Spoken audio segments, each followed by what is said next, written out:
7 को पानी बंद हुआ है, 7 को पानी बंद हुआ, 10 की सुबह है, खेमों में पानी का एक कतरा नहीं है। अल्लाह करे ये मेरी बात आपके जहनों में उतर जाए। एक बच्ची यजीद के लश्कर से निकल के आई, छोटी सी, हुसैन के खेमे में। सैयदा ज़ैनब ने बच्ची को देखा, बुलाया, बेटी इधर आओ।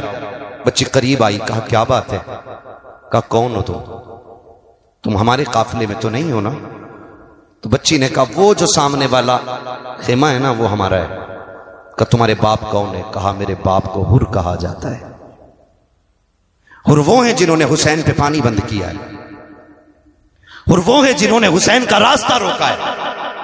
उनकी बच्ची 10 की सुबह में हाजा रकीक है। सैयदा ज़ैनब ने बुलाया, बुला करके कहा बेटी तब तो हमारी मेहमान बन गई हो। हमारे खानदान का उसूल ये है कि हमारे घर पे जो मेहमान आया करते हैं वो कभी खाली नहीं लुटाए जाते हैं। ए बेटी आज मजबूरी है, हमारे घर पे पानी का एक कतरा भी नहीं है। अगर होता तो तुझे पिला दिया जाता, अगर रोटी होती, एक लुकमा भी होता बेटी पहले तुझे दिया जाता। लेकिन आज अफसोस ये है कि हमारे खेमों में न पानी है न रोटी है जिससे तेरी मेहमान नवाजी की जाए। कहती है बेटी कभी वक्त मिल जाए तो मदीने आ जाना, वहां हम तेरी मेहमान नवाजी करके दिखा देंगे। अल्लाह अकबर। इतने में हुसैन की सकीना सामने से गुजरी है, आपके कानों में 2-2 बालियां थी। सैयदा ज़ैनब ने इशारा करके कहा था ज़ैनब से सकीना जरा इधर तो आओ। कहा क्या बात है फूफी? कहा बेटी हमारे घर पे मेहमान बन के आई है, हमारे घर पे आज देने के लिए कुछ नहीं है। अगर तेरी इजाजत हो तेरे कान की एक बाली से निकाल के दे दो। अल्लाह अकबर। अली का घर भी क्या घर है कि उस घर का हर एक बच्चा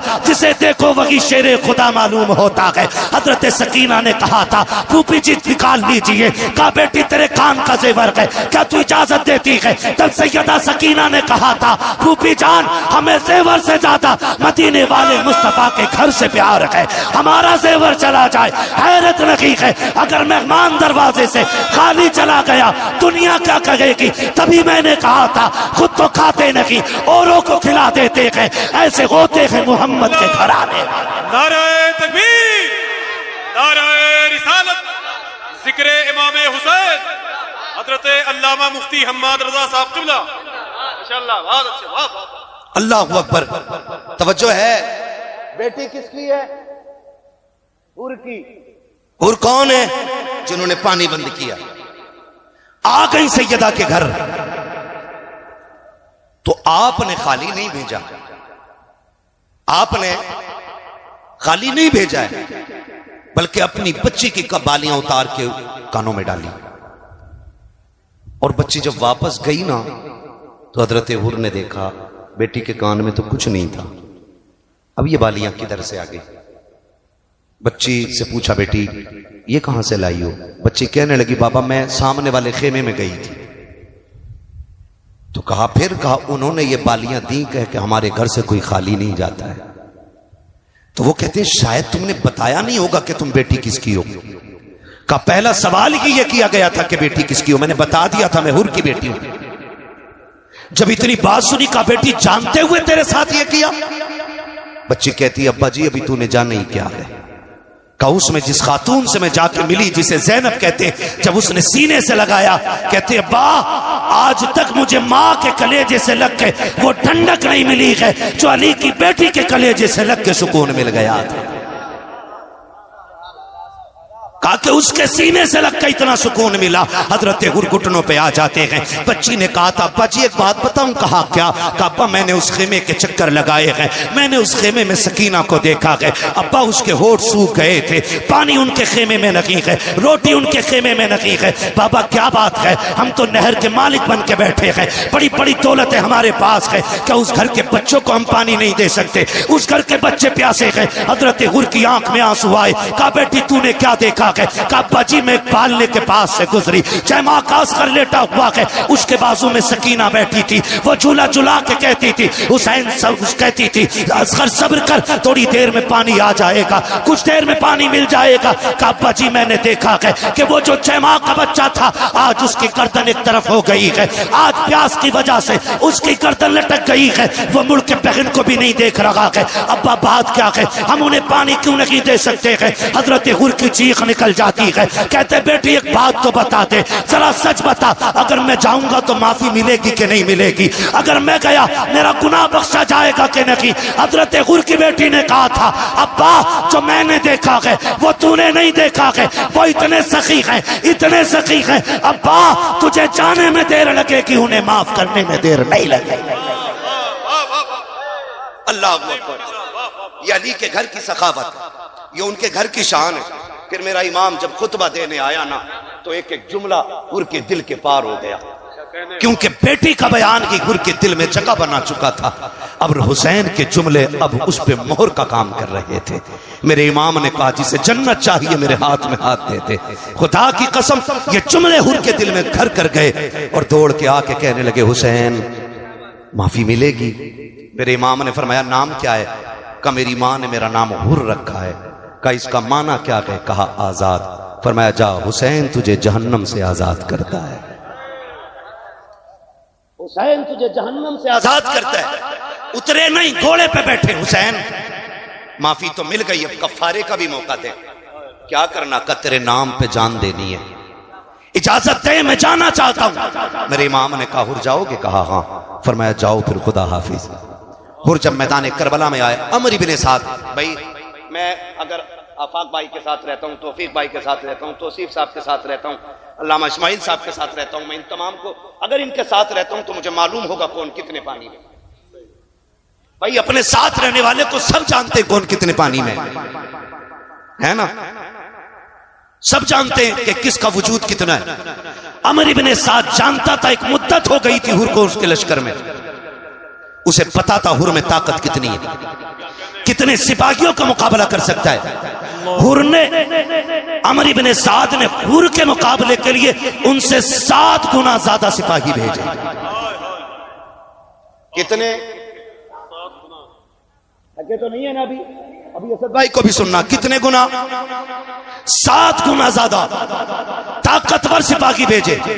हुर की तलवार उठी, बिजलियों की तरह उठी और टुकड़े करके डाल दिए।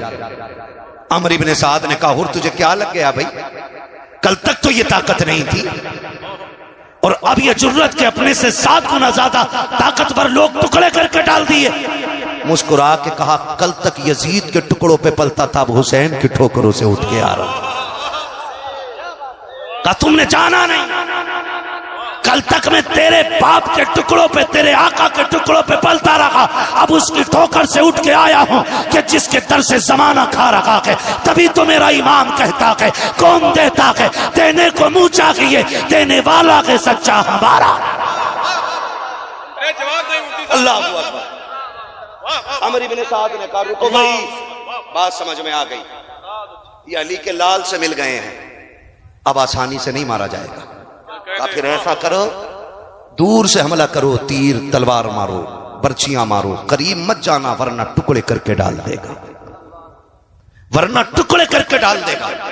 सबने ये बात कही और फिर चारों तरफ से हजरत हुर पे जब बारिश हुई, आप घोड़े से इस तरह नीचे आए जैसे आंख से आंसू टपक के रुखसार पे आता है। आप नीचे आए, शहादत का जाम पिया, यके बाद दीगरे शहादतें होती रही, शहादतें होती रही।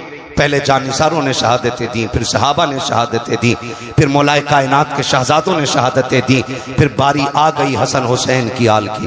खुदा की कसम तारीख गवाह है, एक एक शहादत खून के आंसू रुला देती है। और बात यह नहीं है कि हम सीना पीटने वाले लोग हैं, अल्लाह का शुक्र है हम बरेलवी हैं, हम सीना पीट के अली अली नहीं करते, हम सीना खोल के अली अली किया करते हैं, सीना खोल के अली अली किया करते हैं। सीना पीटना हमारा काम नहीं है। 10 मुहर्रम को मेरे इमाम ने 71 लाशें उठाई हैं। कितनी जोर से, कितनी 71, 71 मेरा इमाम उठा के लाया। लोग बात करते हैं कि नहीं नहीं जी वो बेदर्दी से शहीद हो गए, बस इतना कह दो खत्म। तेरे अब्बा का एक बार एक्सीडेंट होता है तो खोल खोल के बताता, लाइट डाउन थी, नजर कम थी, चश्मा छोटा था, अब्बा को घोड़ा नहीं दिखा, टांग से टकराए, फिर हेलमेट उधर लगा, फिर नीलगाय में घुस गए, ताकि तेरे अब्बा के लिए उसके दिल में दर्द पैदा हो जाए जो तेरे बाप का कुछ लगता ही नहीं। अगर हम हुसैन की शहादत उनसे खुल के बताएं जो पलते ही ज़हरा के टुकड़ों पे हैं, तो फिर पेट में दर्द क्यों होता है? हम इसलिए नहीं बताते कि लोग सीना पीटे, हम इसलिए बताते कि कुर्बानी कोई आम नहीं थी करबला की, वो यूं ही शहीद आजम नहीं है। हाँ, वजह उसकी 71 लाशें मेरे इमाम ने उठाई हैं, और उनमें गैरों की नहीं, अपने अकबर की भी लाश है, उसमें कासिम के टुकड़े भी हैं।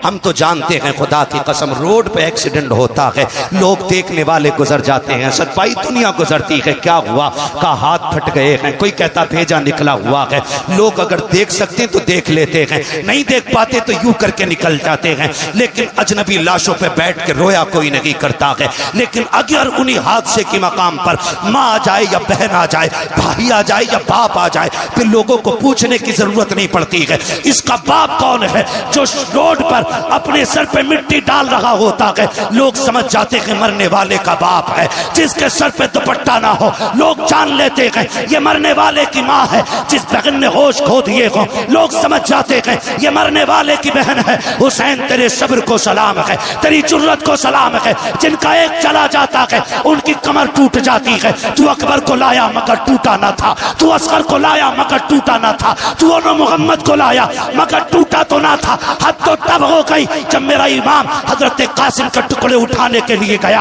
और मैदान करबला में गया, चारों तरफ देखा, हजरत कासिम नजर नहीं आए। आप सर पकड़ के बैठ गए, मालिक बता तो सकी मैं जाके अपनी भाभी को क्या जवाब दूंगा, मेरा भतीजा किधर गए। मैं आया अकबर को लेकर चला गया, अब्बास को लेकर के गया, एक एक करके सबको लेके गया। क्या कासिम को नहीं लेके जाऊंगा? कहाँ है मेरा कासिम? अल्लाह अकबर, यजीदियों ने इतने टुकड़े किए थे कि मिट्टी डाल दी थी टुकड़ों पे। आवाज आई गैब से, हुसैन चादर बिछा दे और कान लगा के सुन, जहां जहां से तिलावत की आवाज आती हो वहां वहां कासिम का टुकड़ा मौजूद है। मेरे इमाम ने वो चादर बिछाई है जो कंधे पे नाना मुस्तफा की रखी थी, जमीन पे ला के रखी, कान लगाया है। कहीं से सूरे रहमान की तिलावत की आवाज आ रही है, कहीं से सूरे यासीन की आवाज आ रही है। हाथ मिट्टी में डाल रखे हैं, कहीं से बाजू हाथ आ रहा है, कहीं से पैर हाथ आ रहा है, कहीं से सर हाथ आ रहा है। कटरी को उठाया है, कमर पे रखा है मेरे इमाम ने, और जब खेमे में लेकर के आए हैं, हर लाश को उसके खेमे पे इमाम ने पहुंचाया था।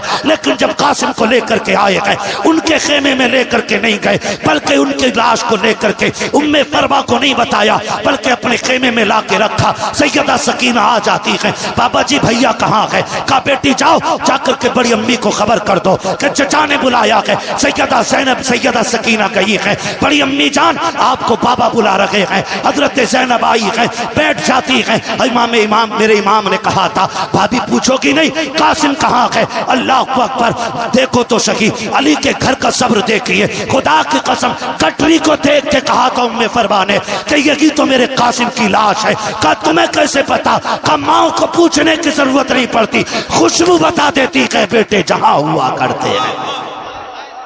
नारे तकबीर, नारे रिसालत, जिक्रे अहले बैत। है तवज्जो सारे लोगों की, खुदा सलामत रखे सारे लोगों को।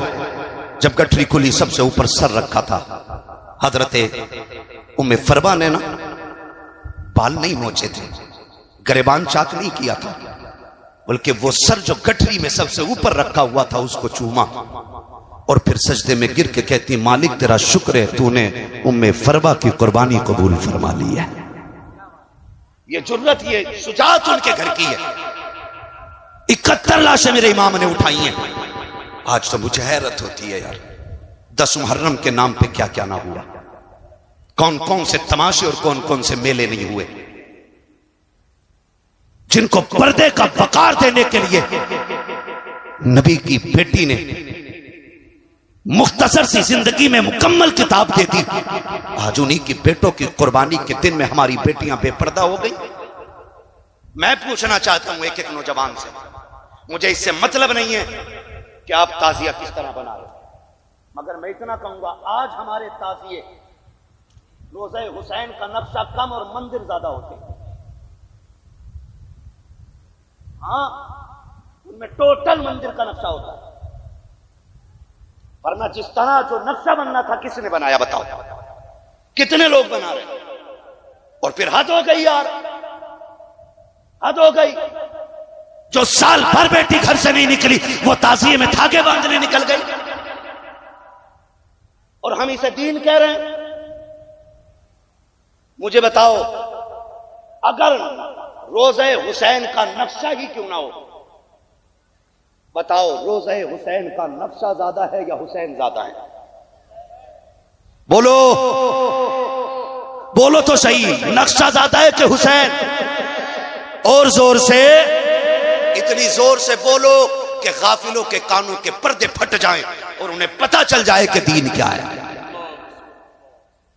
बताओ, रोज़े का नक्शा ज्यादा है कि हुसैन ज्यादा है? उलमा गवाह है ना, मेरी कौम साफ कह रही है कि नक्शे से ज्यादा वकार मेरे हुसैन का है। क्लियर है ना? कोई शक? बड़े बड़े उलमा बैठे हुए हैं, ये सब मेरे सर के ताज हैं। पूरी जिम्मेदारी के साथ कह रहा हूं, 1 लाख नक्शे उनके रोजे के बना लो, मैं एक बाल हुसैन के सर का लेके आ जाऊं। 1 लाख नक्शे मिलकर के भी हुसैन के एक बाल की बराबरी नहीं कर सकते। फिर वो ताज़िए जिन्होंने इस्लाम का नक्शा ही बदल डाला। मैं उन बेवकूफ कायदीन की बात नहीं कर रहा हूं जो पढ़ते कुछ हो रहे हैं और समझते कुछ हो रहे हैं, और फिर गुमराही के लिए भी फतावे रज़विया का हवाला देते हैं।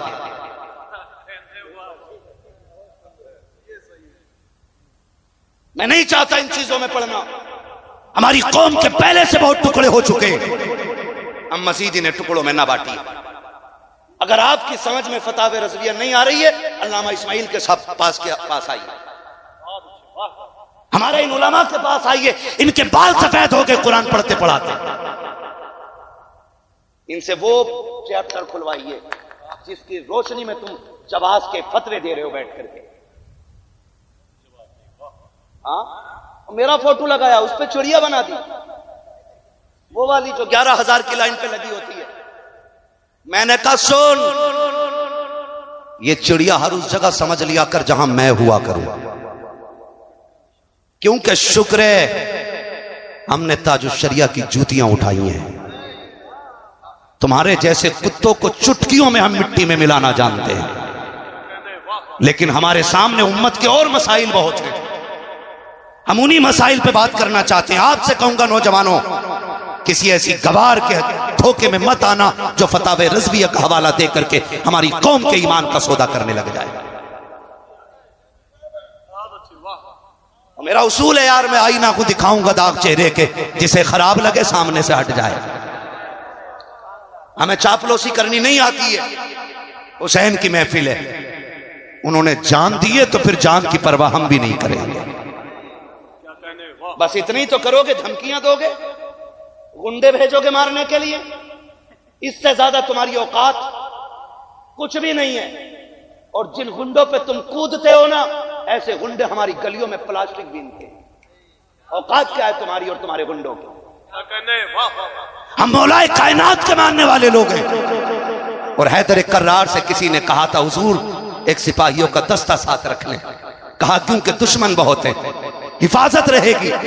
तब मेरे मौला ने क्या कहा था? फरमाया था अगर मौत आ जाएगी तो 7 ताले भी अली की जान नहीं बचा पाएंगे। और जब तक मौत का वक्त नहीं आया है, पूरी दुनिया जितना चाहे जोर लगा ले, मौत से पहले अली को कोई नुकसान नहीं पहुंचा सकता। आपसे भी कहना चाहता हूं, सच्चे पक्के बरेलवी बनिए, खाली चादर के लुटेरे बरेलवी ना बनिए। एक तो भाई इस चीज पे तकरीर कर गया कि औरतें क्यों नहीं आनी चाहिए मदार पे, धंधा कर बैठे लोग। नाम नहीं लूंगा मैं, नाम लूंगा तो जबान भी खराब होगी, महफिल भी खराब होगी। बचा इन सारे लोगों से, ये खुराफातें और बस क्या कहिएगा, बस समझने की आप कोशिश करें। मुझे बस ये बता दे, याद रही वो बात, रोज़े हुसैन का नक्शा बड़ा है या हुसैन बड़े हैं? जिनका अकीदा वही बोले, कौन बड़े हैं? हुसैन बड़े हैं। मान लिया इतना। अब अगली बात कहूं, अल्लाह करे ये बात दिल में उतर जाए, ठीक है ना? कभी दास्तान करबला फिर सुन लीजिएगा। जब लोग मिंबर पे पढ़ने और बोलने वाले कम हो तब, है ना। आज लंबी कतार है और वक्त भी मेरा मुकम्मल हो चला है। बस मैं आखिरी बात अर्ज कर रहा हूं, जरा कह दें या हुसैन। नहीं, आवाज नहीं निकली, जरा बोले या हुसैन। बड़ी मेहनत से जलसे होते और कोशिश ये रहती है इनमें कुछ लेके हम जाएं। अगर कुछ नहीं लेके गए ना तो फिर तब्दीली नहीं आएगी कौम में। आपको नेकियां मिल जाएंगी, आपको अल्लाह जन्नती बना देगा। ये फसाइल अपनी जगह है, लेकिन तब्दीली नहीं आ सकती है। तब्दीली तभी आएगी जब अमल करने के लिए बात सुनी जाए, ठीक है ना। अगर आवाज है गले में तो बोलें जरा, बताइए रोजा बढ़ा के हुसैन बढ़े? और जोर से कौन? मुहर्रम की 10 तारीख है, 71 लाशें मेरे इमाम ने उठाई हैं, खुद सवारी पे सवार है। कहा ज़ैनब, कहा जी भैया, कहा सुनो मेरी शहादत पे बाल ना नोचो, मेरे इंतकाल पे गरेबान चाक ना करना। फरमाया बगैर मेरी लाश पे बेपर्दा मत आ जाना। एक तारीख की कोई लकीर मुझे लिखी हुई एक लाइन दिखा दो जिसमें यह लिखा हो हुसैन बाल नोच करके, ज़ैनब बाल खोल करके हुसैन की लाश पे आई हो।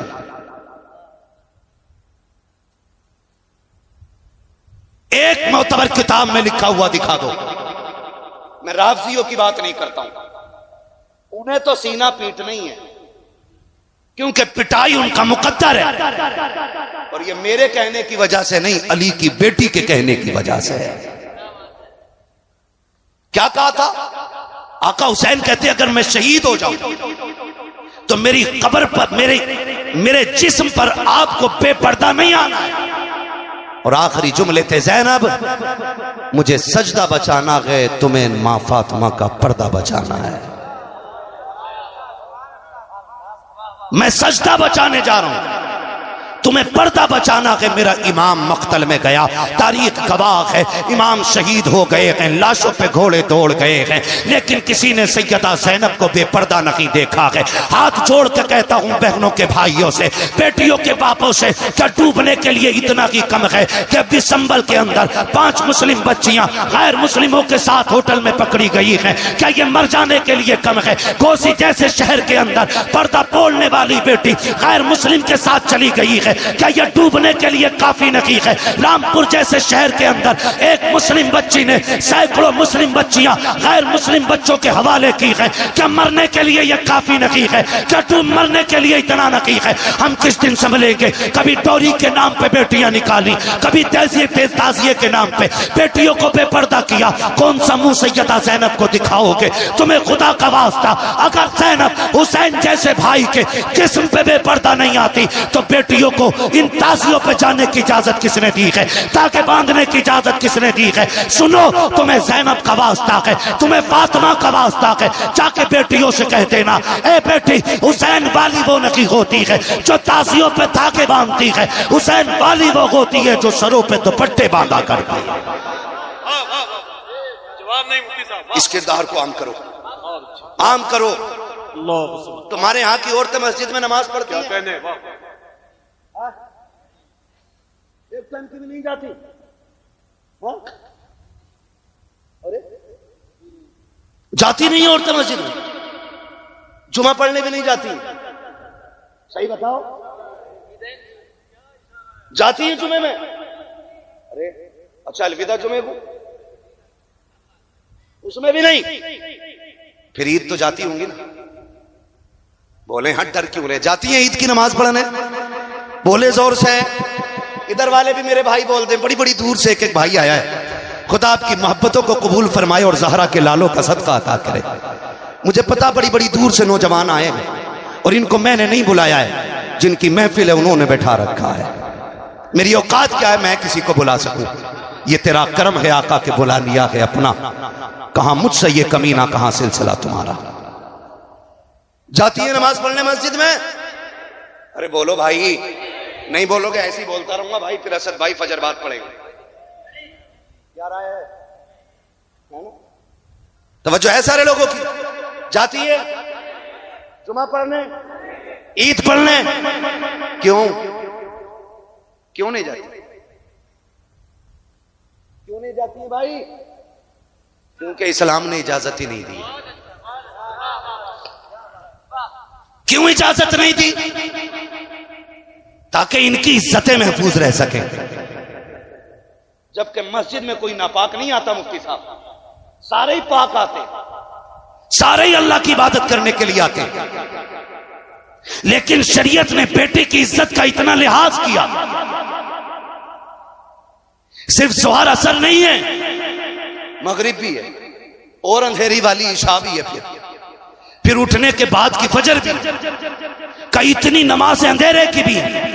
मर्द औरत एक जगह जमा होंगे तो फितने के उठने का शायबाग है। शक है कहीं बेटियों की इज्जतों पे आंच ना आ जाए। अगर किसी के घर की इज्जत एक बार चली जाती है तो फिर वापस नहीं आती है। मैं पूछना चाहता हूँ दलाल पीरों से और दलाल मुरीदों से, जो इस्लाम 5 वक्त की नमाज के लिए मस्जिद में जाने की इजाजत नहीं देता, वो ताजिए पे धागे की इजाजत कैसे देगा? वो मेले की इजाजत कैसे देगा? वो जाकर के नजर मारने की इजाजत कैसे देगा? जाओ हर बेटी से कह दो, अगर तुझे हुसैनी बनना है तो ताजिए पे चढ़ावा ना चढ़ा, बल्कि मुसल्ला बिछा, 100 रकात नफल पढ़, फातिमा की रूह को बख्श दे, करबला वाला भी राजी होगा, मदीने वाला भी राजी। नारे तकबीर, नारे रिसालत, जिक्रे इमामे हुसैन, अल्लामा मुफ्ती हम्माद रज़ा साहब किबला। वाह वाह वाह वाह, अरे जवाब नहीं मुफ्ती साहब, कितना लट फेरते अगर आज होते तो। उमर फारूक आजम ऐसा बंद कराया कि आज तक कोई जा नहीं सकती मस्जिद में। एक उमर ने दुनिया की मस्जिद में जाने वाली औरतों का एक बार कह के जाना बंद कर दिया, और सारे पीर मिलकर के अपनी मुरीदाएं नहीं रोक पा रहे। ये अच्छा है, कारी साहब लोगों को माशाल्लाह, क्या बात है, वाह वाह वाह। कारी साहब लोगों को समझना चाहिए, समझना चाहिए सबको, ये दीन नहीं है।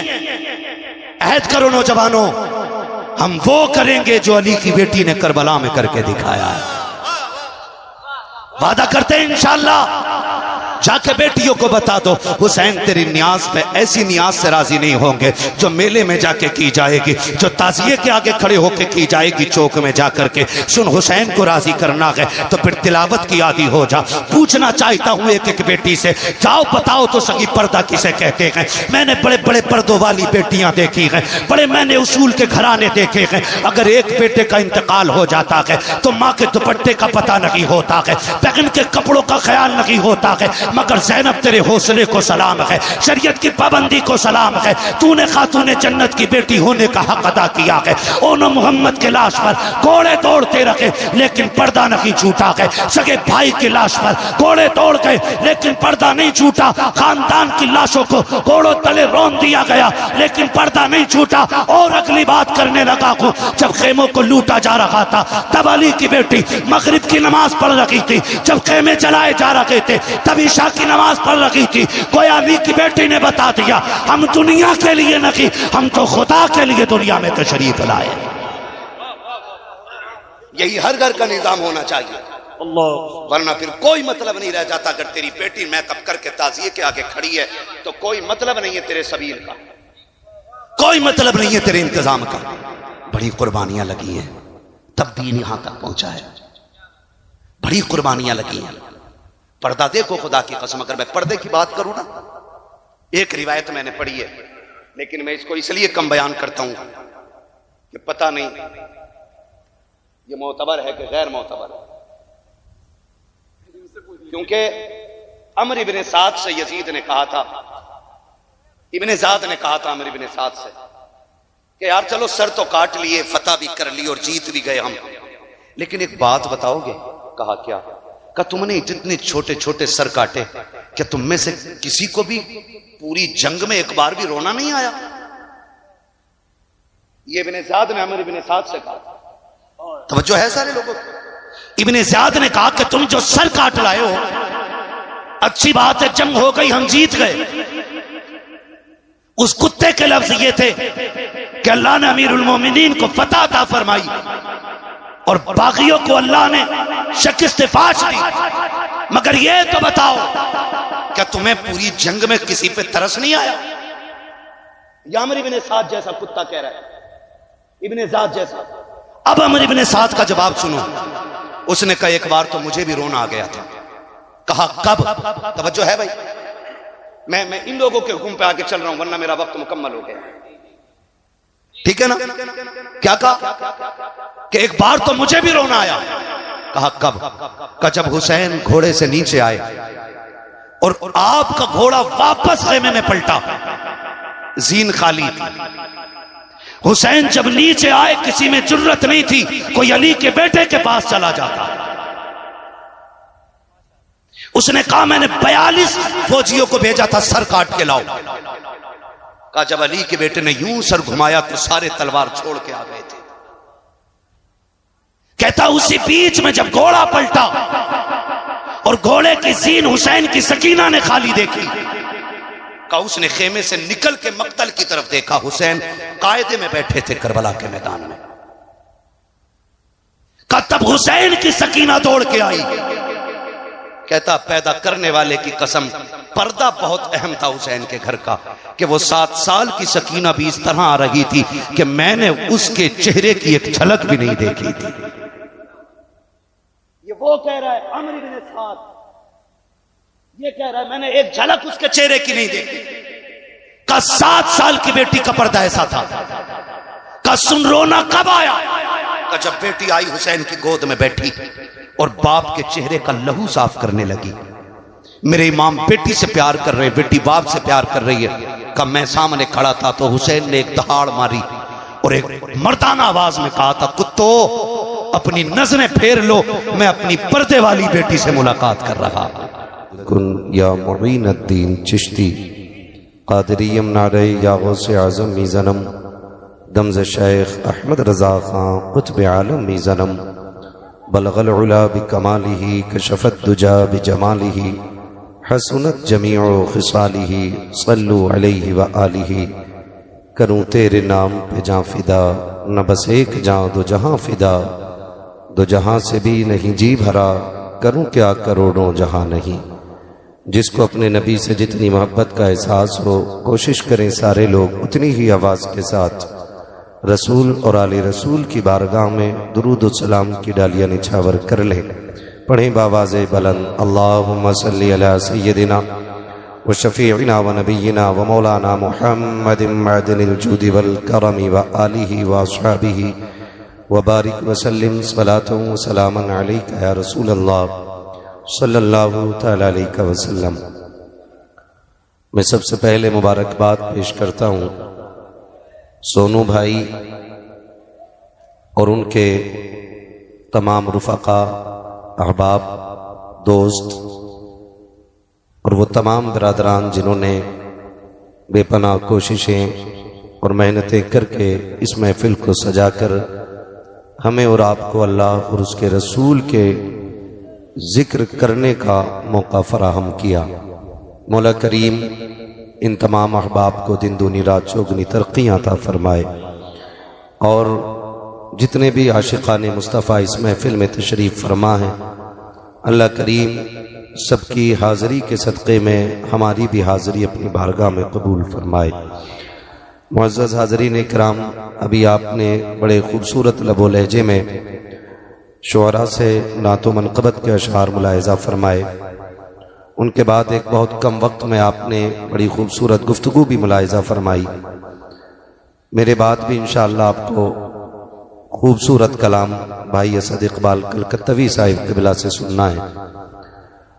कोशिश ये रहेगी कि उतनी देर बात की जाए जितनी देर आपके कानों को बोझ न लगे, इसलिए कि जिक्र पाकों का है, जिक्र कदर वालों का है, इसलिए समाअतें भी कदर वाली ही होनी चाहिए।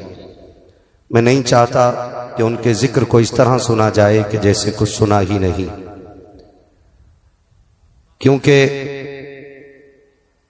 जिक्र उन अजीम हस्तियों का मैं करूंगा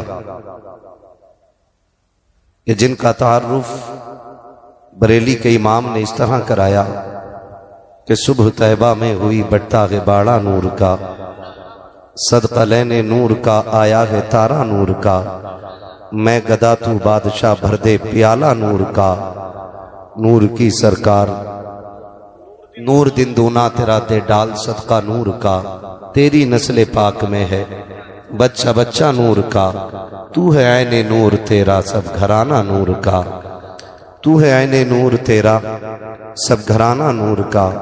मुअज़्ज़ज़ हाज़रीन इकराम, दिली मुबारकबाद में यूं भी पेश करूंगा कि आपने मुहर्रमुल हराम के इस मुबारक महीने की अजीम कुर्बानी का यूं एहतराम किया कि न कोई तमाशा करके, न कोई ढोल की महफिल लगाकर, न कोई बाजे गाजे की रस्में सीधी करके यहाँ महफिल लगाई, बल्कि एक महफिल इसलिए सजाई है ताकि हम करबला वालों का भी जिक्र सुन सके, साथ में मदीने वालों का भी जिक्र सुन सके। और ये सबसे बड़ी बात है कि हम अपने असलाफ का जिक्र इसलिए करते हैं ताकि उनकी जिंदगी से हमें जीने का शऊर हासिल हो जाए। हम अपने बुजुर्गों की बातें इसलिए करते हैं ताकि अपनी जिंदगी को उनकी जिंदगी में ढालने की कोशिश करें, वरना सिर्फ वाकयात सुनाना मकसूद नहीं होता है। वाकया सुना और अनसुना कर दिया, इससे कोई बेहतर नतीजा नहीं निकलने वाला। मज़ा तो तब है कि जब उनकी जिंदगी के साँचे में अपनी जिंदगी को ढालने की कोशिश की जाए। नकीब अहले सुन्नत भाई आफाक रजा मुशाहिदी साहब क़िबला बेहद मेहनत कर रहे थे कि बोलें बोलें बोलें बोलें, तो कई लोग मजबूरी में हाथ उठा रहे थे। मैं पहले ही एक बात कह दूं, कोई उनके नाम पे मजबूरी में हाथ ना उठाए, भले ही पूरा उठ के यहाँ से चला जाए। यहाँ सिर्फ वो बैठे कि जो मेरे लिए ना आया हो, असद भाई के लिए ना आया हो, आफाक भाई के लिए ना आया हो, सैफ रजा के लिए ना आया हो, समीर रजा के लिए ना आया हो। यहाँ वो बैठे जो सिर्फ मदीने वाले मुस्तफ़ा के लिए आया हो। ये याद रखिएगा, वरना ये उसूल बना लें और ये अपनी जिंदगी का वजीफा भी इसी को कर लें और उठते बैठते यही कहा करें, जब तक बिके न थे तो कोई पूछता न था, जब तक बिके न थे तो कोई पूछता न था, तुमने खरीद कर हमें अनमोल कर दिया। अजीज़ान मिल्लत इस्लामिया, मैं इस मौके को गनीमत समझता हूँ और मैं सोच रहा हूँ लोहा गर्म है तो चोट मार ही देनी चाहिए, क्योंकि हजारों की तादाद में बातें सुनने वाले लोग रोज रोज नहीं मिलेंगे। आज है तो मैं बात कह जाऊं, और मैं ये पूरी जिम्मेदारी के साथ कह रहा हूं, अगर मैं अपने बाप की बात करूं तो गरेबान पकड़ के मिंबर से उठा देना, और बात रसूल पाक की हो तो एक एक बंदा इस बात को सीने पे नोट करके लेकर के जाए।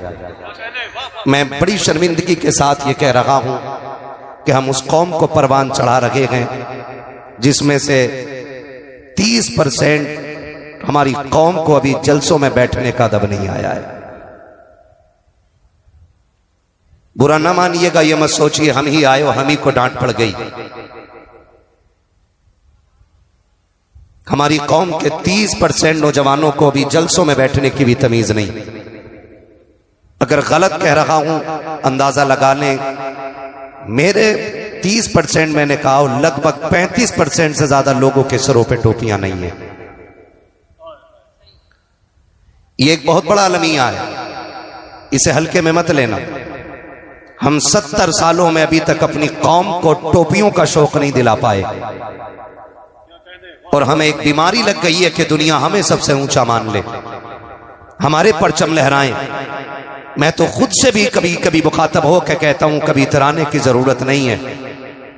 परचम कायनात में सिर्फ अल्लाह और उसके रसूल का बुलंद रहेगा।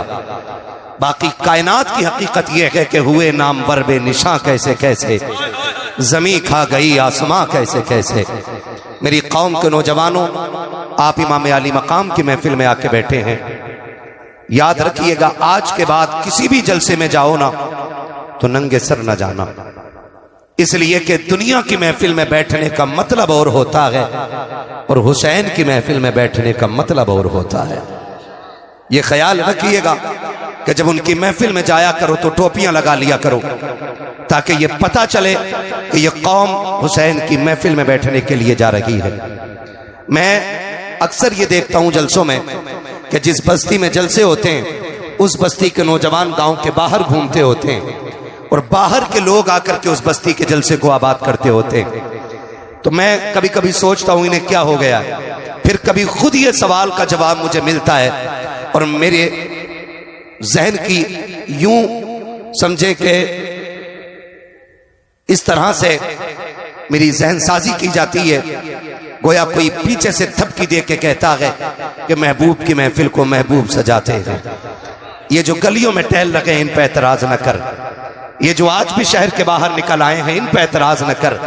हकीकत ये है कि महबूब की महफिल को महबूब सजाते हैं, आते हैं वही जिनको सरकार बुलाते हैं।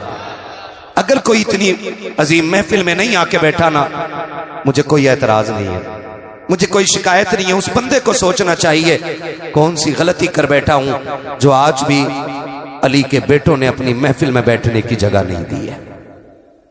ये ख्याल कीजिएगा।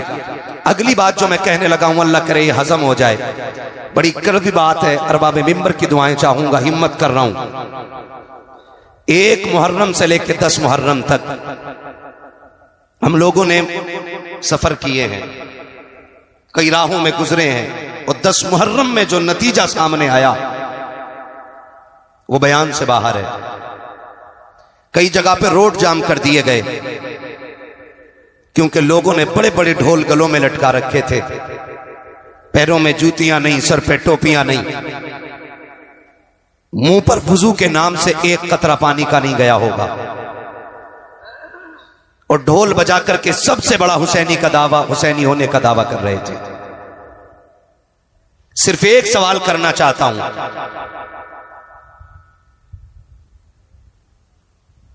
कि जिस इस्लाम की खासियत यह है कि उसका मानने वाला अगर किसी गली से गुजरे और उस गली में कोई पत्थर का टुकड़ा पड़ा रह जाए तो देखने वाला कहता शायद यहां से कोई मुसलमान नहीं गुजरा है। अगर इस गली से मुसलमान गुजर गया होता तो यह पत्थर का टुकड़ा रास्ते में नहीं मिलता, क्योंकि महबूब ने ईमान के हिस्से को इमाततुल अज़ान तरीक कह करके ये बता दिया है कि जो रास्ते में पड़े हुए टुकड़े को इस नीयत से हटा देता है कि कहीं किसी को ठोकर न लग जाए, उसके सीने में भी ईमान की शमा जलवगर हुआ करती है।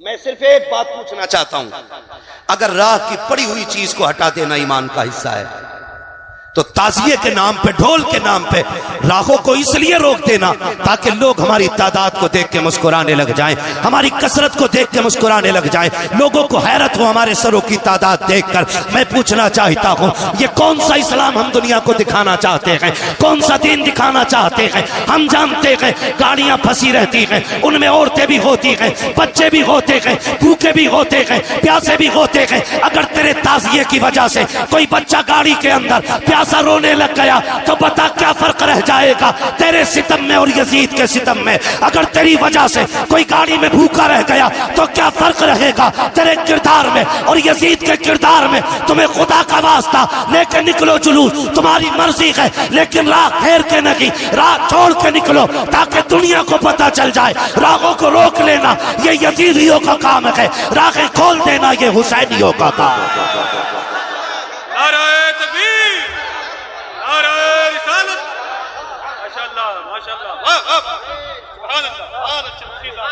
तो भाई माफ कीजिएगा, बातें मेरी कड़वी हैं, लेकिन किरदार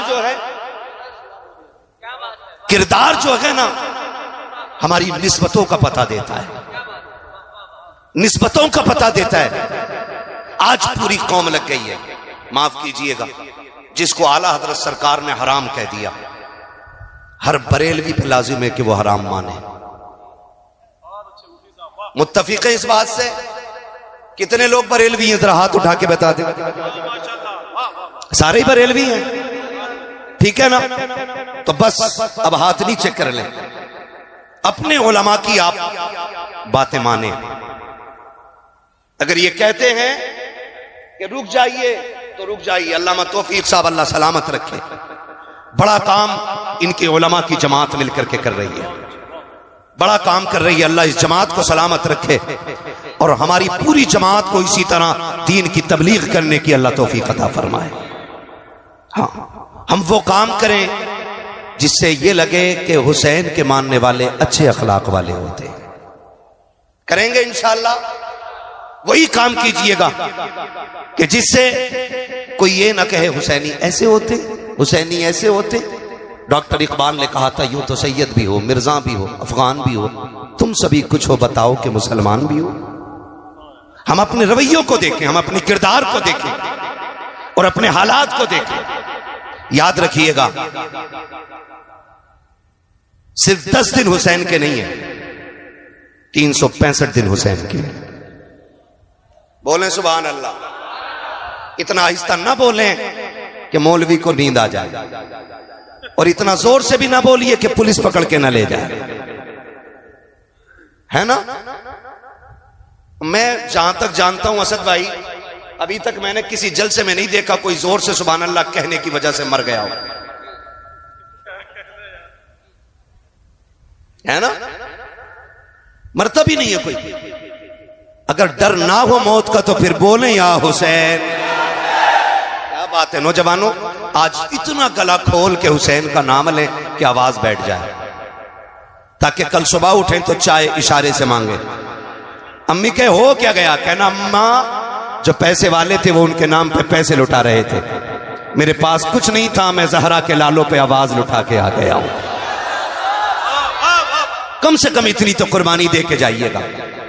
हाँ, इतनी कुर्बानी जरूर दे के जाइएगा, वरना अल्लाह सलामत रखे हमारी कौम को। हजरत, जहां नहीं बोलना चाहिए वहां बहुत बोलती है, और जब नहीं बोलना चाहिए तब बहुत बोलती है। अभी पूरा स्टेज खड़े होकर छुपा रहा था, चुप जाओ भाई चुप जाओ, लेकिन चुप ही नहीं रहे थे। एक बंदा बता दो जो यहां बैठ के मिंबर पे उसने ये नहीं कहा हो बोलो। पहले ऐलान से लेकर के मेरे नाम तक सबने कहा बोलो बोलो बोलो, लेकिन हम बोलने को तैयार नहीं, कहीं बिजली का बिल ज्यादा ना आ जाए। हम उस उत्तर प्रदेश में रहते हैं जहां पे सांस लेने का भी बिल देना पड़ रहा है। हाँ, मुझे इलेक्शन नहीं लड़ना है, वरना मैं एक एक टॉपिक पे बात करने की हिम्मत रखता हूं, लेकिन मैं गैरों को बाद में समझाऊं, पहले अपनों से निपट लूं। मेरा एक उसूल है भाई, मेरी तकरीर तबे यार को बेचैन करती है, सबब क्या है वही कहता हूं जो दिल पर गुजरती है। बहुत गौर से मेरी बात सुनिएगा, कोई काम ऐसा ना करे। 365 दिन हुसैन के, बोलो है कि नहीं। 5 वक्त की अजानें हुसैन की हैं, अजान का हर कलमा हुसैन का है, कलमे का हर हर्फ हुसैन का है, और अगर करीब से देखें तो इबादत में चागत हुसैन की है, सज्जों में लज्जत हुसैन की है। लेकिन उसे पता हो ना जिसने इस इबादत को मजबूती से पकड़ रखा हो, है ना। 10 मुहर्रम आई, ले सबील दे सबील, ले सबील दे सबील। माफ कीजिएगा मैं सबील का मुखालिफ नहीं, तबर्रुक है हुसैन, बटना चाहिए, लेकिन रुक के बताइए पानी वो है जिसे हुसैन ने मुंह मोड़ के देखा तक नहीं, जो सबसे ज्यादा 10 मुहर्रम में हम बांट रहे हैं। पानी वो है जिसे हुसैन ने मुड़ के देखा ही नहीं, और कुरान वो है जिसे नेज़े पे चढ़ के भी सुनाया है। अब इसी चीज को देखें, कौम पानी में डूब गई और सजदे भूल गई, कौम शरबत में डूब गई और तिलावत भूल गई। मैं ये नहीं कहता सबील ना बांटो, मैं ये भी नहीं कहता हलीम ना बनाओ, बनाओ, लेकिन जानते हो बनाने वाला दोपहर तक मेहनत करे और खुद भी मस्जिद में जाए, और सबील हुसैन के नाम का हो, हलीम हुसैन के नाम का हो, खाने वाले सारे जुहर की नमाज पढ़ के आए हो, फिर खाने में भी मजा आएगा। और गांव का नाम नहीं लूंगा, एक गांव में गए ना, अजान का वक्त हुआ तो मस्जिद वालों ने कहा कि भाई थोड़ा ये साउंड बंद कर लो। उन्होंने कहा कुछ दिन के लिए अपनी मस्जिद अलग ले जाओ, यहां तो डीजे बजे गई। ये मैं मुसलमानों की और सुन्नियों की बात कर रहा हूं मेरे भाई, रावजियों से तो हमारा कोई लेना ही देना नहीं है। मैं सुन्नियों की बात कर रहा हूं, हमारे बीच भी अंधभक्त है। शहादत याद रही, लेकिन शहादत के वक्त का सजदा याद नहीं रहा। ये क्यों भूल जाते हम? कह रहा कुछ दिन के लिए ना आप मस्जिद उधर ले जाइए, 10 दिन तक ये बंद नहीं होना है। खुद सोचें जरा, ये हमारे रवैये दुरुस्त है? ये हमारे तरीके दुरुस्त है? नहीं है ना। अगली बात एक और कह दूं, वादा करें इंशाअल्लाह जैसी मुहर्रम का चांद नजर आएगा हम तिलावत भी कसरत से शुरू कर देंगे और सजदे भी कसरत से शुरू करेंगे। वादा करते हैं इंशाअल्लाह, सारे वादा करते हैं इंशाअल्लाह। जो हाथ नहीं उठा रहे जरा चेक तो करो क्यों नहीं उठा रहे। अगर नहीं उठा तो दुआए कुनूत सुन लूंगा, खड़ा करके देखूं किसका हाथ नहीं उठा। बेटे तुझसे नहीं सुनूंगा, तू बहुत छोटा है, तू डर की वजह से हाथ ना उठा। कोई बात नहीं है, करते हैं इंशाअल्लाह वादा। एक बात और कहूं, मुहर्रम की 10 तारीख शहादत की तारीख है। किस चीज की तारीख? शहादत की तारीख। इसमें अहले बैत अत्हार का एक एक फर्द दीन के लिए कुर्बान हो रहा है। अगर मैं फर्दन फर्दन शहादतें बयान करूं तो बड़ा वक्त चाहिए। बस मैं इशारतन किनायतन आपसे चंद बातें करना चाहता हूं। बातें अगर कड़वी लग जाएं तो माफ कर जाइएगा। मुहर्रम की 10 तारीख को आप देखें, जब 9 तारीख आई 10वीं शब, अमर इब्ने साद ने खबर भेजी कि हुसैन से कहो जंग के लिए तैयार हो जाए। मेरे इमाम ने कहा अमर इब्ने साद से जाके कहो जंगे भी कहीं शाम में होती हैं, जंगे भी कभी रात में होती हैं, जंग दिन के उजाले में होगी। उससे कहो कि जंग शाम में नहीं, अगर उसे जंग करनी है तो कल करें, हमें आज रात की मोहलत दी जाए, आज रात की मोहलत दी जाए। अमर बिन साद ने सोचा शायद हुसैन इसलिए इजाजत मांग रहे हैं कि तैयारी जंग की नहीं होगी, तलवार तेज होगी, तीरों की धारें तेज होंगी, नेज़े संभाले जाएंगे, नौजवानों को प्रैक्टिस कराई जाएगी तलवार चलाने की। लेकिन जानते हो उसने ये सोच के इजाजत दी कि ठीक है कल जंग करेंगे। मेरे हुसैन ने कहा मेरे दीवानों मेरे पास आओ, और बुला के सबसे कहा था सुनो ये यजीदी मेरे खून के प्यासे हैं, इन्हें तुमसे मतलब नहीं है। कोई बच्चे छोड़ के आया है, कोई बेटियां छोड़ के आया है, किसी ने माँ बाप छोड़े हैं। कहा सुनो हम करीम इब्ने करीम हैं, हम इजाजत देते हैं कि तुम जा सकते हो, ये यजीदी मेरे खून के प्यासे हैं, तुम्हें इनसे कोई मतलब नहीं और इनको तुमसे नहीं, तुम जाना चाहते हो तो जाओ। सबने इनकार कर दिया, हुसैन तुझे छोड़ के हम नहीं जा सकते। मेरे इमाम ने कहा अब्बास का जी आका का चिराग गुल कर दो। क्यों? कि शायद जो उजाले में नहीं जाना चाहता हो वो अंधेरे में चला जाएगा। गाजी अब्बास ने चिराग गुल किया। और लोगों तुम्हें मोहब्बतों का वास्ता है, मोहब्बतें इस तरह निभाई जाती हैं, रिश्ते इस तरह निभाए जाते हैं, और इस तरह से अहद व पैमान और वफा के वादे निभाए जाते हैं। मेरे हुसैन ने ना हालत जब चिराग बुझ गया, थोड़ी देर के बाद का अब्बास का जी आका का जरा चिराग रोशन करो। चिराग रोशन हुआ ना, फर्क इतना था कि जब चिराग बंद किया गया था आंखें सूखी थीं, और जब चिराग जलाया गया तो आंखें भीग चुकी थीं। आंखें भीगी हुई देखी, कहा गया नहीं कोई। जब इतनी बात कही ना तो मेरे हुसैन का सबसे बूढ़ा सहाबी, सबसे बूढ़ा सिपाही, जिसको दुनिया हबीब इब्ने मज़ाहिर कहती है, आपकी उम्र शरीफ उस वक्त 72 या 76 साल थी, आपकी कमर झुकी हुई थी, आप अपनी जगह से उठे, तलवार निकाली, आका हुसैन के कदमों में रखी और रख के कहते हुसैन अगर आपको यह लगता है कि मेरी सफेद दाढ़ी देख करके लोग आपकी जमात को कमजोर समझेंगे तो हुसैन वापस ना भेज, रही मेरी तलवार ये, इससे मेरा सर कलम कर दे। मेरे इमाम ने कहा चाहते क्या हो? कहा हुसैन सबका यही फैसला है, जिएंगे तो तेरे साथ जिएंगे, मरेंगे तो तेरे साथ रहेंगे। मेरे इमाम ने कहा कि ये तुम्हारे खून के प्यासे नहीं है, तुम जा सकते हो। कहा हुसैन अगर नाना ने कयामत में पूछ लिया मेरा बेटा प्यासा था और तुम उसे छोड़ के चले आए थे तो हम क्या जवाब देंगे? मेरे इमाम ने कहा परेशान ना हो, वादा करता हूं कयामत में नाना से कह कह के एक एक को जन्नत दिलवाऊंगा, कह कह के एक एक को नाना से जन्नत दिलवाऊंगा। कहा हुसैन हमें जाना ही नहीं है। फिर मेरे इमाम ने कहा फिर जाओ इबादत करो, हो सकता है अब ये जिंदगी की आखिरी रात हो, अब इससे बड़ी रात शायद हमें इबादत के लिए न मिल सके। ये बात मेरे इमाम ने कही। फिर हर खेमे में सजदे भी हो रहे थे, तिलावत भी हो रही है, किसी को जान की परवाह न की, किसी को खानदान की परवाह न की, किसी को अहलो अयाल की परवाह न की। सारी कौम जितने भी सिपाही हैं, पूरा काफिला अल्लाह की इबादत में लग जाता है। किसी का सजदे में सर है, किसी के लबों पे तिलावत कुरान है।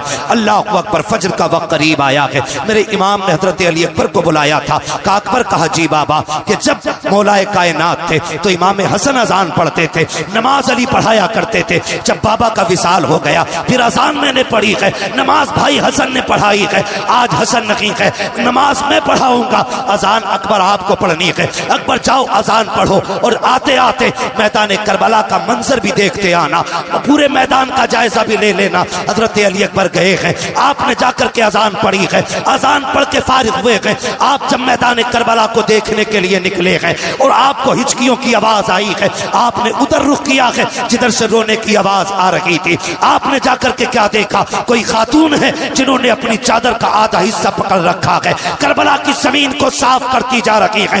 वापस पलट के आए हैं। मेरे इमाम ने कहा था अकबर क्या तुम देख आए करबला का मैदान? का जी बाबा देख लिया है। का क्या क्या देखा है? का सब कुछ देखा है, लेकिन आज अजीब चीज देखी है। का क्या देख के आए हो? का बाबा करबला के मैदान में एक खातून को मैंने रोते देखा है, और सिर्फ रो नहीं रही थी बल्कि दुपट्टे से मैदान करबला की सफाई कर रही थी। इतना मेरे इमाम ने सुना है, आंखों में आंसू आ गए। अली अकबर ने कहा था बाबा मैंने कोई ऐसी बात न कही, आप रोए क्यों हो? कहा बेटे अकबर तुझे नहीं पता है, तूने जिसे करबला में देखा है वो कोई आम खातून नहीं बल्कि मेरी माँ फातिमा ज़हरा मदीने से चल के करबला आ चुकी है।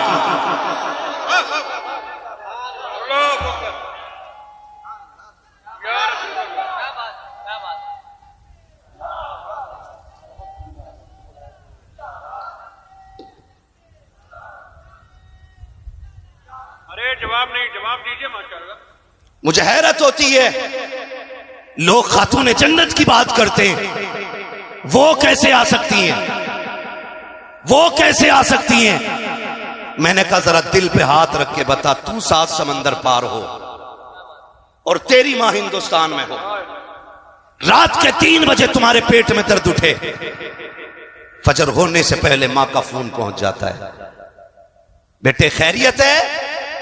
अम्मा क्यों? कहा रात 3 बजे से आंख नहीं लग रही है, रात 3 बजे से आंख नहीं लग रही है। फिर बेटा टूटे लहजे में बात करता है ना, तो मां कहती है बेटे बीमार है ना? हाँ अम्मी तुझे कैसे पता चला? कहा बेटे रात 3 बजे मेरी आंख खुल गई, तब से दिल घबरा रहा है। मैंने कहा अगर आज की गुनाहगार माँ 7 समंदर पार का पता रख सकती है तो खातून जन्नत अपने बेटे करबला में शहीद होने के लिए जो गए हैं उनकी खबर क्यों नहीं रख सकती है? मुझे तो हैरत होती है लोगों पे। कहा अकबर तुमने जिसे देखा है ना वो कोई आम खातून नहीं, मेरी मां फातिमा ज़हरा है। का वो करबला में आ चुकी है, तारीख गवाह है। फजर पढ़ी, फजर के बाद का वक्त है, सुने खुद नहीं खाते हैं गैरों को खिला देते हैं, ऐसे होते हैं मोहम्मद के घर आने वाले, ऐसे होते हैं मोहम्मद के घर आने वाले। बहुत गौर से सुनिएगा, फजर के बाद का वक्त शुरू हुआ। एक बच्ची यजीदी खेमों से निकल करके हुसैन के खेमे में आ गई। है तवज्जो सारे लोगों की? भाई कुर्सी के चक्कर में ना पड़े, ये कुर्सी बड़े बड़ों को खा गई और इसकी लंबी उम्र नहीं होती आरिफ भाई, उम्र बड़ी मुख्तसर है इसकी। एक टांग टूट जाए तो बैठने वाले की तोड़ देती है, ये बैठने वाले की तोड़ देती है। हम प्लास्टिक की कुर्सी वाले नहीं, हम तो आयतुल कुर्सी वाले लोग हैं। जो इस कुर्सी पे बैठे 2 फीट उठता है, जो आयतुल कुर्सी को साथ लगा ले वो रोज उड़ के जाके अल्लाह के आसमान तक चला जाया करता है। ये आयतुल कुर्सी का उरूज है। तवज्जो है सारे लोगों की?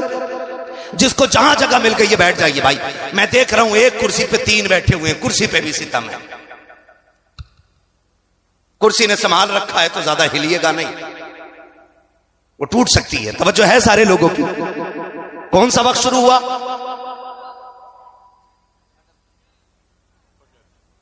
फजर की नमाज तो हो गई, फजर के बाद का वक्त शुरू हुआ। अमर बिन साद के लश्कर से एक बच्ची निकल के हुसैन के खेमे में आई। वो बच्ची टहल रही थी, सैयदा ज़ैनब की नजर पड़ गई। जानते हो ज़ैनब कौन है? ज़ैनब वो है जिसने कम उम्र में सबसे पहले कुरान हिफ्ज किया है। हाँ, ज़ैनब वो है जो कूफे की शाहराहों पर, कूफे की गलियों में, कूफे की जमीन पर कुरान की तफसीर बयान करती रह गई है। और मुझे तो बात समझ में ही नहीं आती है, हमारी कौम ने समझा क्या है करबला को।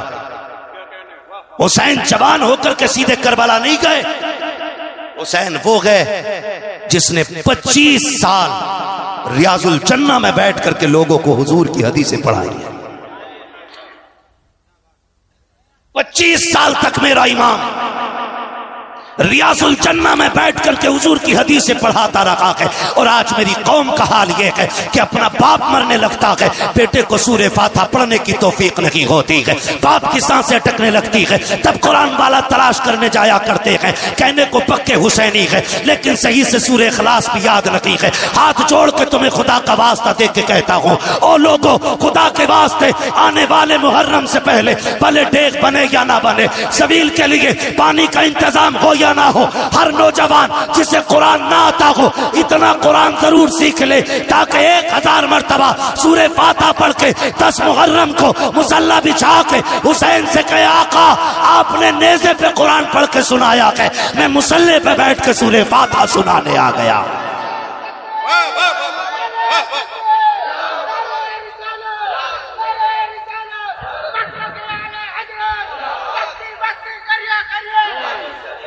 करेंगे इंशाअल्लाह, सीखेंगे कुरान, वादा करें इंशाअल्लाह, और नियत कर लेंगे तो इंशाअल्लाह कामयाबी मिल ही जाएगी, मिल ही जाएगी। हमने उन्हें मोबाइल चलाते देखा जिन्हें हिंदी नहीं आती। हाँ, एक कह रहा मुफ्ती अम्माद की तकरीर भेज दो, जिसे ये नहीं पता उधर कोई बैठा है क्या। तो हम लोग अंग्रेजी में मोबाइल चलाना सीख जाते हैं, तो क्या हमें कुरान पढ़ना नहीं आ सकता है? बोलो, आ सकता है कि नहीं आ सकता है? वादा करते हैं ना आज हुसैन के नाम पे, आने वाले 10 मुहर्रम से पहले इंशाअल्लाह हम कम से कम सूरे फातिहा जरूर सीख लेंगे, और जितना ज्यादा से ज्यादा सीख सको सीख लो, वरना हमारी कौम का हाल यही है अलमिया भाई, हमारी कौम का हाल यह है, मस्जिद में 2 रकात पढ़ने जाता जिस दिन दूल्हा बनता। हाँ भाई, तो सुबह जब तक आए ना निकल के ना, दूल्हा इमाम निकल के ना आए ना, खड़ा रहता। क्यों? कि नियत नहीं बताई अभी किसी ने, नियत नहीं बताई। एक को नियत बताई, नियत को बता दी, दे सजदे पे सजदा, सजदे पे सजदा। ये मेरे साथ का हादसा है, मैं किसी और की नहीं बता रहा हूं, मेरे साथ का हादसा है भैया। वो नियत सलाम ही नहीं फेर रहा है, पीछे वाले कह रहे कब सलाम फेरेगा, तो सजदे में कह रहे आके थोड़ी देर, सजदे में कह रहा है कि बस अब के आखिरी रकात है।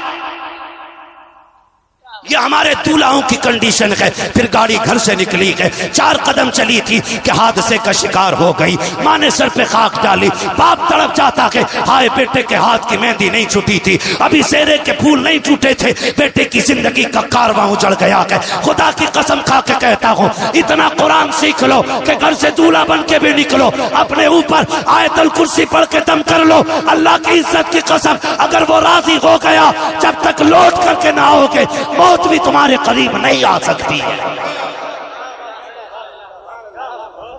यह हकीकत है। हमारी कौम को नमाज नहीं आती, नमाज नहीं आती। हसन हुसैन उसमें भी बड़ा शीन। ऐसे बाबे हमारे बड़ा लंबा झंडा लगाया एक ने, उस पे लाल कलर का झंडा और उस पे लिखवाया हरे कलर से या हसन। बड़े शीन थे। वो इलाज कर रहा है वो लोगों का नहीं। पूछे ना, उलमा से पूछे। इतना कुरान तजवीद की रियायत से याद करना फर्ज है जितने से नमाज मुकम्मल हो। ये याद रखिएगा, ये नमाज जनाजा नहीं है, एक ने पढ़ ली तो सबकी उतर गई। ये नमाज जनाजा सबको अपनी अपनी नमाजें याद होनी चाहिए। करेंगे इंशाअल्लाह। अगली बात करूं, अगर तैयार हैं आप तो बोलें जरा सारे या हुसैन। पीछे वाले थक गए, अल्लाह करे इनको हाथ उठाने की तौफीक मिलती रहे। मैं बद्दुआ नहीं करूंगा क्योंकि मेरे नबी पूरी जिंदगी इस उम्मत के लिए दुआ करते रहे। ठीक है, कह सकते हैं, जरा बोल दें या हुसैन। हाँ, मैं एक साहब तकरीर कर रहे थे, वो नजामत कर रहे थे अबद भाई, तो कह रहे कि जो हाथ हुजूर के नाम पे उठ जाएगा उसे कभी फालिज नहीं होगा। मैंने कहा भाई अजीब मसला है, बीमारियां भी रब की तरफ से नेमत होती हैं, ये दावा क्यों कर रहे हो? अगर फालिज होना यह अजाब या इताब होता तो इमाम बुसीरी के बारे में क्या राय है?